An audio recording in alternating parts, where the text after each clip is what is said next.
بسم اللہ الرحمن الرحیم۔ السلام علیکم، میں ہوں عبدالباسط سواتی اور آپ دیکھ رہے ہیں میرا یوٹیوب چینل۔ احمد میر صاحب نے ایک بیان دیا ہے اور بیان بڑا سنسنی قسم کا بیان ہے۔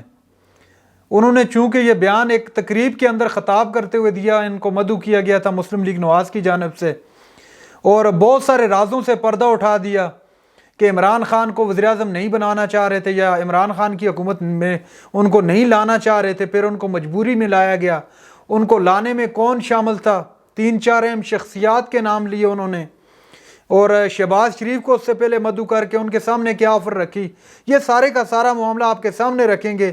اس کے علاوہ جو مسلم لیگ نواز کے جو ان کے نمائندے ہیں، جو کارکن ہیں ان کے، وہ بھی ادھر موجود تھے اور ان کو بھی کافی تنقید کا نشانہ بنایا، اور کیا کیا تنقید کی، کیا عمران خان پر کیا سٹروک کھیلے احمد میر صاحب نے، مکمل ایک پوسٹ مارٹم کریں گے اور آپ کے سامنے رکھیں گے۔ اس کے علاوہ 2-3 اہم خبریں اور بھی ہیں میرے پاس معیشت کے حوالے سے، اور الیکشن کو بھی ملتوی کر دیا گیا، خاص طور پر پنجاب اسمبلی کے اندر کیا معاملہ چل رہا ہے اور کیا ہونے والا ہے پنجاب اسمبلی کے اندر، کیونکہ دعویٰ کیا جا رہا ہے پنجاب کے اندر جو اپوزیشن ہے اس کی جانب سے کہ 11 ارکان ہمارے ساتھ ہیں۔ آپ کے سامنے رکھتے ہیں کیا ہے مواجرات سارے کا سارا۔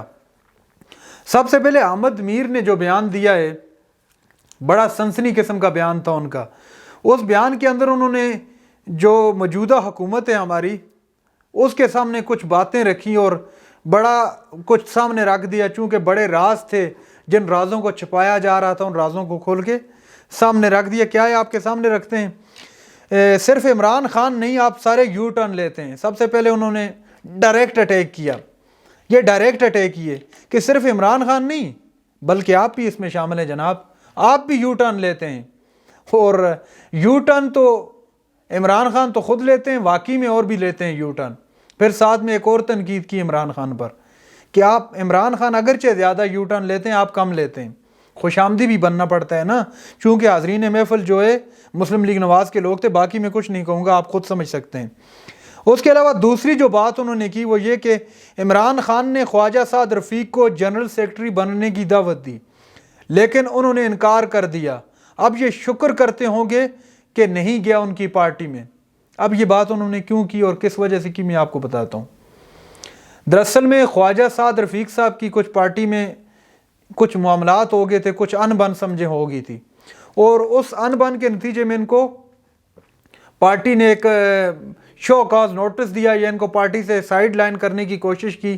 تو اس دوران عمران خان نے موقع غنیمت جانتے ہوئے خواجہ سعد رفیق صاحب کو باقاعدگی سے آفر کی کہ آپ ہماری پارٹی میں آ جائیں اور پارٹی میں آپ کو جنرل سیکرٹری بنا دیا جائے گا۔ اب ذرا غور کیجئے کہ کیا پردہ نشین جو ہیں نا وہ بہت زیادہ ہیں یہاں پر۔ احمد میر صاحب بھی اس وقت آ کے ان باتوں کا تذکرہ کرتے ہیں جب وہ انہی کی محفل میں بیٹھے ہوتے ہیں۔ پہلے پتہ نہیں یہ کہاں کھو جاتے ہیں، پتہ نہیں ان کو کس نے روکا ہوتا ہے۔ ایک طرف یہ کہتے ہیں جی پاکستان میں میڈیا آزاد نہیں ہے، دوسری جانب بہت بڑے بڑے الزام لگا دیتے ہیں، اور یہ کوئی چھوٹے الزام نہیں ہیں۔ بہرحال ان کا یہ بیان تھا، میں نے آپ کے سامنے رکھ دیا، لیکن خواجہ سعد رفیق کو ساتھ میں شاباشی بھی دے دی ان کو۔ گبر نے، وہ ایک مووی ہے انڈین، اس کے اندر گبر بولتے ہیں گبر خوش ہوا، گبر نے شاباشی دی، اس طرح کا ہی کچھ معاملہ ہے کہ آپ نے اچھا کیا کہ آپ اس پارٹی میں نہیں آئے۔ جو آڈیو ویڈیو آپ لیک ہو رہی ہیں، آپ بھی شکر کر رہے ہوں گے کہ میں اس پارٹی میں نہیں گیا۔ اب تیسرے نمبر پر انہوں نے جو بات کی وہ یہ کہ آڈیو لیک کوئی اچھی خبر نہیں ہے، اس امام میں سارے ننگے ہیں۔ اب ذرا غور کیجئے کہ احمد میر صاحب پہلے کہتے ہیں جی اچھا ہوا، پہلے ایک طرف سپورٹ کر رہے ہیں کہ اچھا ہوا آپ وہاں پہ نہیں گئے، اور آڈیو جو ہے اب آنے لگ گئی سامنے، آپ بھی شکر کر رہے ہوں گے۔ دوسری جانب کہہ رہے ہیں جی یہ جو آڈیو ویڈیو کا سلسلہ شروع ہے یہ بہت گندا کھیل ہے اور اس امام میں سارے ننگے ہیں۔ پھر اشارہ کیا انہوں نے حکومتی نمائندوں کی طرف، آپ بھی ننگے ہیں، میں بھی ننگا ہوں، جتنی بھی جو چودراہٹ ہے ساری کی ساری اس وقت امام کے اندر، یہ جو ان سب کی بیٹھے ہوئے ہیں سارے ننگے ہیں اس امام کے اندر، انہوں نے سامنے واضح کر کے بتایا۔ اس کے علاوہ جی انہوں نے ایک اور طرف اشارہ کرتے ہوئے پھر کہا جی عمران خان کو کس نے لایا اور کیوں لایا گیا۔ بڑی دلچسپ کہانی ہے، غور سے سنیے گا۔ دراصل میں مجھے سمجھ نہیں آتی ایک بات کی کہ ہر کوئی حکومتی نمائندہ کریں یا 80 سے 90% میڈیا کر لیں، ان کی بات شروع بھی عمران خان سے ہوتی ہے اور ختم بھی عمران خان پر۔ عمران خان کے بغیر ان کی بات نامکمل ہے تو سوچیں سیاست کیسے مکمل ہو سکتی ہے۔ بہرحال میں آپ کے سامنے رکھتا ہوں یہ کہانی کیا ہے۔ ایک انہوں نے کہا ہے کہ ایک میٹنگ تھی، کوئی نجی میٹنگ، اس میں کون کون شامل تھا میں آپ کے سامنے رکھتا ہوں۔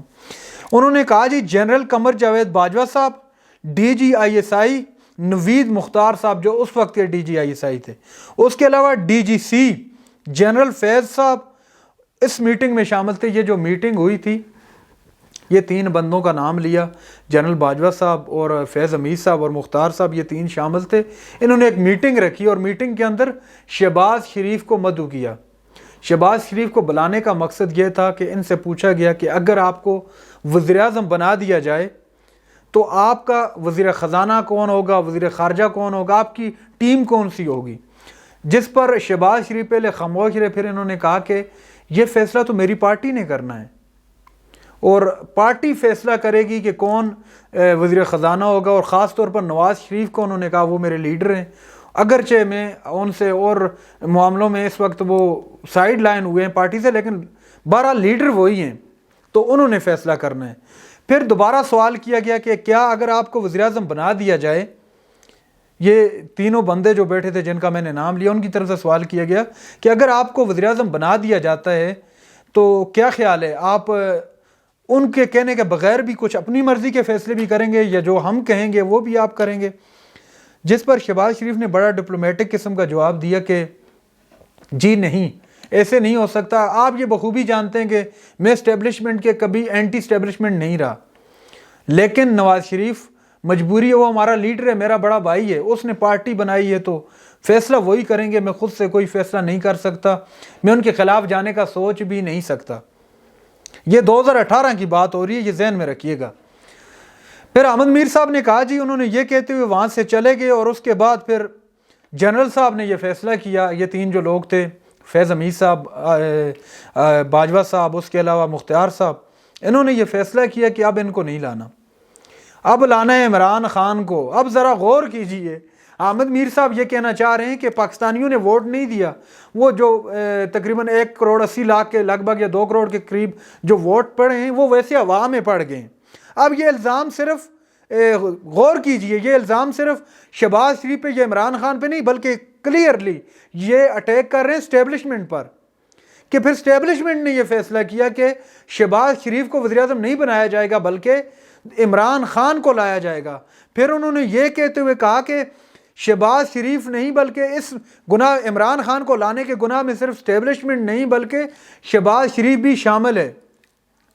غور کیجئے ذرا کہ اگرچہ آپ کو اس وقت فیض حمید صاحب اور باجوہ صاحب نہیں ملیں گے، خواجہ سعد رفیق اور خواجہ آصف ادھر بیٹھے ہوئے تھے، ان کو مخاطب کرتے ہوئے کہہ رہے ہیں، لیکن شہباز شریف آپ کو روزانہ ملتے ہیں، انہوں کو پوچھ کے نہیں ہو۔ پھر اس طرح کا الفاظ انہوں نے پنجابی کے اندر کہا، ساتھ میں ہلکی سی اسمائل جو ہوتی ہے نا اکثر ان کے چہرے پہ، وہ تھی ان کے ساتھ۔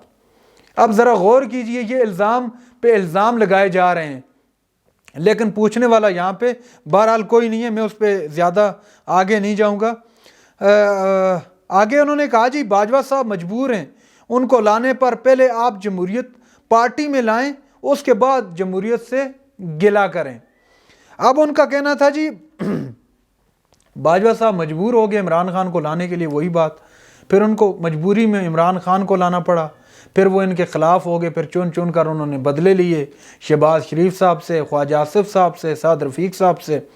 پھر انہوں نے کہا جی آج کل گلہ کرتے ہوئے دکھائی دے رہے ہیں حکومتی اتحاد، خاص طور پہ انہوں نے یاد صادق کا تذکرہ کیا کہ یاد صادق کہتے ہیں جی مجھے جمہوریت سے میرا جو ہے اعتبار اٹھ گیا ہے اور جمہوریت نہیں ہے اس طرح کی۔ بہرحال ان کا یہ کہنا تھا کہ جمہوریت پہ ان کے بہت سارے سوالات تھے، تو انہوں نے پھر اٹیک کیا ڈائریکٹ ان پہ۔ اب تھوڑا ان کو بھی تو خوش کرنا ہے نا، ساری گیم ڈالنے کا مقصد ہی یہی ہے کہ ان کو بھی خوش کر لیں۔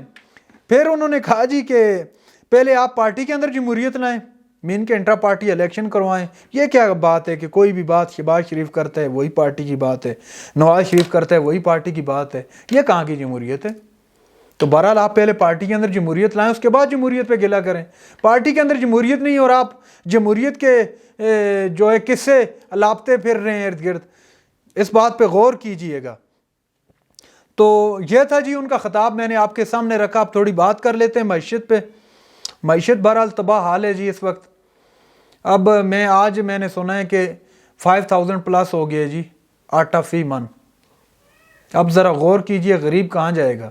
غریب کس کے پاس جائے؟ جو بندہ 500 یا 700 کی دیہڑی لگاتا ہے تو کیا وہ رات کو صرف آٹا لے کے جائے گا 500-700 کا؟ گھی کہاں سے لائے گا؟ چینی کہاں سے لائے گا؟ پتی کہاں سے لائے گا؟ بجلی کے بل، گیس کے بل. گیس ایک تو مل نہیں رہی، شارٹ ہے آج کل، آ ہی نہیں رہی بالکل گھروں کے اندر، اس کے باوجود 7-8 ہزار بلیں. معیشت ہماری. اب ایک مزے کی آپ کو بات بتاؤں. ڈیفالٹ اکثر لوگ پوچھتے ہیں کہ ڈیفالٹ کیا ہوتا ہے. ڈیفالٹ یہ ہے نا، اگر آپ جو چیز اس وقت مثال کے طور پہ میرے ہاتھ میں یہ پین ہے، اگر یہ آج آپ 100 روپیز کا پرچیز کر رہے ہیں، خدا نخواستہ ملک اگر ڈیفالٹ کی طرف چلا جاتا ہے تو یہی پین آپ کو 200 کا ملنا ہے، 250 کا ملنا ہے. یہ ڈیفالٹ ہے. آپ کی جو کرنسی ہے، جو آپ روپیہ استعمال کرتے ہیں آئے روز، اس کی بالکل ڈی ویلیو ہو جائے گا، اس کی کوئی ویلیو نہیں ہوگی. لیکن جو حکومتی لوگ ہیں جن کے ڈالر باہر پڑے ہوئے ہیں، ان کو کوئی مسئلہ نہیں ہے. تو مسئلہ عام آدمی کو ہونا ہے. پاکستان حاصل کرنے میں بھی عام آدمی کو نقصان ہوا کیونکہ زیادہ شہادتیں تو ان کی ہوئی. غریب طبقہ سب سے آگے تھا. اب جب حاصل ہو گیا ہے تو یہ لوگ منمانیاں کرتے پھر رہے ہیں اور کیا کچھ نہیں کر رہے ہیں. آپ ذرا غور کیجئے.